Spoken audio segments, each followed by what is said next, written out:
I just want to give a quick thanks to the Tier 5 channel members and patrons. Bob the Dragon, Data Magnet, Sergeant Puma, Cat Crab Lobster, and Duck Machine.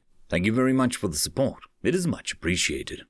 Human Weaponry, Chapter 13, Antimatter. Antimatter weapons were restricted in the Galactic Defense Navy. However, there was no way to enforce restrictions on individual members. They are defined as a PK class or planet killer. A sufficiently sized antimatter weapon, most commonly anti-hydrogen, could render an average-sized planet completely uninhabitable, and, in rare cases, destabilize the planet entirely, causing it to break apart. Now, I was given to believe that this one human cruiser not only carried 2 antimatter warheads, but that it also ran on an anti-hydrogen reactor, with auxiliary power being nuclear. Even though Garrick had said that there were fighter-sized variants of the anti-hydrogen missiles, they were not stocked on the ship due to how expensive they are. 2 planet killers on 1 military ship. One of them could probably turn a quarter of a terrestrial planet into an inferno. Apparently, humanity hadn't yet realized that these weapons were an affront to nature and should be completely eradicated from existence. However, it is not my job to sway the opinion of Sergeant Garrick or any of the other humans on the ship. That is for various leadership representatives to discuss.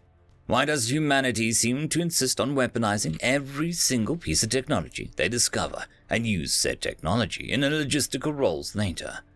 The humans had nuclear power, yes, but it took them leveling 2 cities to get there. That is what concerned me. This ship runs on anti-hydrogen and also carries anti-hydrogen weapons. Did that mean that the humans used antimatter in combat before? Was I thinking too much about it? Garrick seemed to be against revealing any personal opinion on the subject when prodded. All I could get out of him was something about fear the unknown and big stick diplomacy. It was something I hadn't considered. These humans are like me, individuals, far from something like a hive mind. They all must have their own differing ideals, morals, and other various beliefs. I just hadn't been exposed to much of them yet, and I had only interacted with military personnel, not civilian. The proof of their individuality was evident in the fact that they had conducted war on each other. A species under one common goal does not fight amongst itself. I was back in my room now. It had only been a couple cycles. I didn't feel that way. So much had happened since I stepped on the ship for the first time. It had been much longer since I'd seen any members of my species. I was the only one on that station, which was to be expected. There weren't many of us around anymore. We tend to be, solitary. All this interaction with humans was far from the norm. Evidently, I'm under stress. I hadn't eaten anything since before I got here, and only just now realized it. I thought about contacting Garrick or somebody to show me to the cafeteria.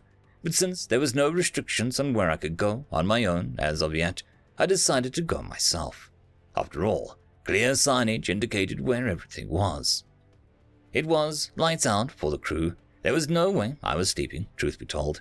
I wasn't exactly hungry either, but I needed something to do. The lights in the hallways were dimmer during this time, enough to see, but still dim. I had no idea if the cafeteria would even have open access, or if it would have anything available at this time. Nor did I know if anything served there would be compatible with me. It was probably better not to ask questions. This trip was more about looking out of the windows and curing boredom than eating. Curious, it was closer than I expected. There must be a small cafeterias for groups of living areas, instead of one big mess hall. It was one human-sized door with a button panel next to it. I pushed it, and the door opened. I had to duck under the door to go inside. The lights were on in here. Tables and chairs were covered most of the room. Some sort of tall boxes on one wall, and countertops with what looked like eating accessories, none of which I'd probably know how to use. Additionally, there was a group of 5 humans sitting at the tables in clothes that I hadn't seen before. Not uniforms. They were what I'd imagined to be human casual clothes. Said humans stopped talking and stared at me as I ducked in. Amazed expressions. They most likely hadn't seen an alien before, at least not in person. These humans were also not alarmed, confirming that they were not military personnel, or if they were off duty. One finally said something. "You're an alien." This amazing breakthrough was met with a swift hit on the shoulder from another sitting at the table. I chuckled and responded, "You're an alien." The human male, rubbing his shoulder, nodded his head a bit and decided that this was fair enough. "I don't suppose there's any food in here." Another human responded this time, what I believed to be a female, with long black hair. "Yes, wait. Well, what do you eat?" "What do you mean?" "I mean, like types of food. Humans are omnivores. There's meat and plant products available." "Oh, I understand now. I'm a herbivore." She stood up and walked over, looking somewhat scared as she got closer. I didn't blame her. She was short by human standards. Staring up at something like me must be jarring. "The full cafeteria doesn't open till morning, but there's food here 24/7 for passengers like us." "What do you mean, passengers like you?" "We're civilian, not military, so we don't have to conform to lights out.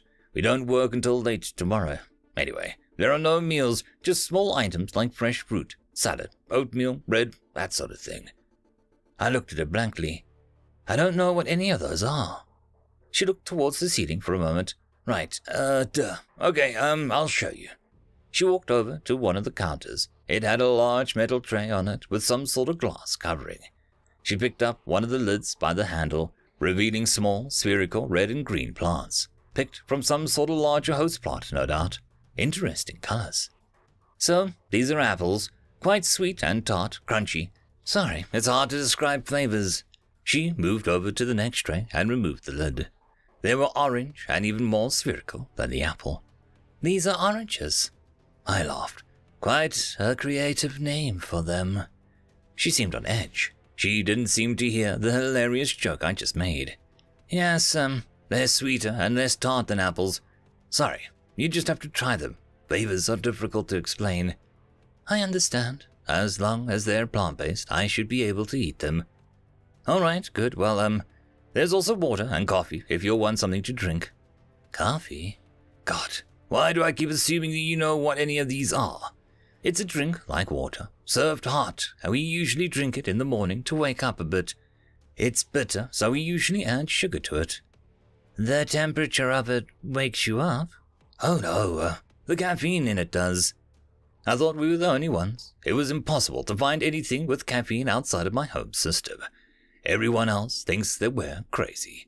This was the first thing that we had in common with the humans. Very exciting. "I would like to try the coffee." "Sure. Do you want sugar in it?" "I'll try it by itself first." "All right, just grab one of those mugs there, put it under the spout, and push the top button to pour some." I did what I was told with a somewhat small cup. The liquid was dark brown and steaming. It must be quite hot.